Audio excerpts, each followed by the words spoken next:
Well, to discuss this further, I'm joined in the studio now by the political analyst Marco Vicenzino. Very good evening to you, Marco.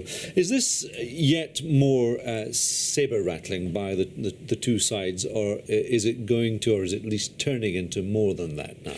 I think it's a very dangerous situation. It's been dangerous for quite a while now.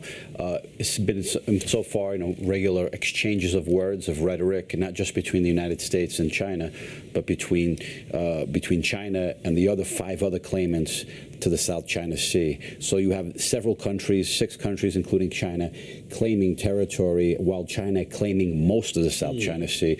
And in the past decades, you've seen also out of the 6, there's 2 particular countries that have clashed with China: Philippines, but above all, Vietnam. Vietnam has actually gone to full blows with China with vessel exchanges. So this is a very dangerous and fluid situation, and it's one that the United States for a long time has been not very diplomatic about, and I think it's been long overdue until they begin to confront China. Between the two, who's going to blink first then? I mean, America, the U.S. is basically saying that it's keeping to international law. I mean, is it correct under international law?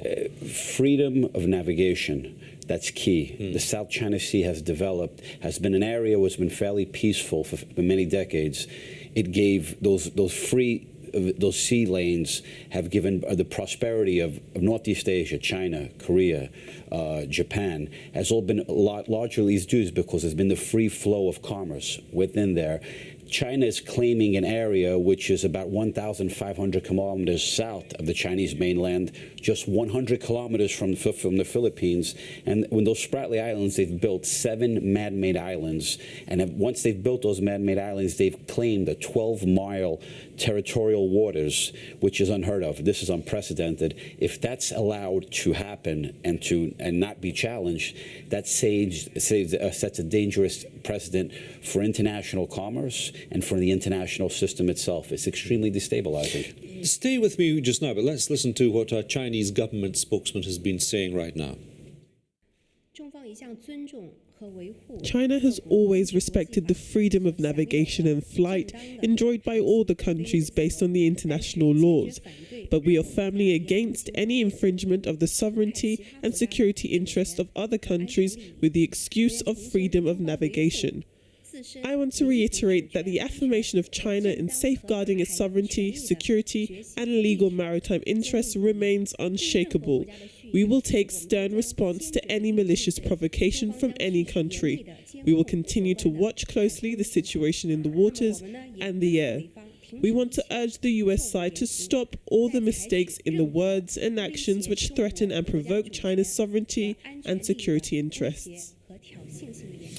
There has been, I'm looking at some quotes here just now, there has been a strategy over the past, 7 decades by the United States, and it has kept a hold of the situation down there quite well, hasn't it? But this whole land reclamation project, as far as the Chinese is concerned, it's something that they want to push and push and push to gain more dominance in that particular area. Apart from the United States, just last week, the chief of the armed forces of Malaysia said that those building of those islands and these claims are unnecessarily provocative.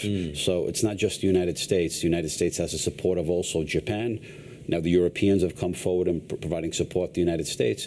And like I said, many of the other players in the region, Vietnam, the Philippines, this needs to be resolved within a multilateral diplomatic context, which China has refused to do. When they say they want to resolve it diplomatically, they want to do it on a bilateral basis, which gives them and puts them in a position of strength. China has been very constructive in other ways, whether it's building the new Silk Road throughout Central Asia, wants to connect Europe with the Middle East on all land routes. It's also been very constructive when it comes to developing its proposed the Asia Infrastructure Investment Bank, which is going to be providing infrastructure funds for all of Asia, particularly for the poorer countries. So China has played a very, very positive, constructive role in recent years. Also with the anti-piracy off the coast of Somalia. But when it comes to this specific issue of the South China Sea and specifically the Spratly Islands, it's being unnecessarily provocative. That spokesman was talking about there being a bottom line, but not going forward, warning, but not going forward, and saying what that bottom line actually was. How big a flashpoint is this right now? I mean, it's a question I asked you at the very beginning. Sure. But where could this go if things went even more bad? This risks a miscalculation, a mishap, a skirmish that could threaten to a greater conflict. And even the Chinese Defense Ministry has made those words clear. One needs to be extremely vigilant, extremely cautious, and once again, emphasize multilateral diplomacy. That's the way, and if that's done in a proper way, according to the international system, and not according to one way one country wants to do it, that would set a terrible precedent. Just look at Russia taking over Crimea last year. That was a violation of the international system. If something like this is allowed to prevail, that puts into question the entire international system. It creates a void and internationally destabilizing. Okay, Marco, thank you very much indeed for that.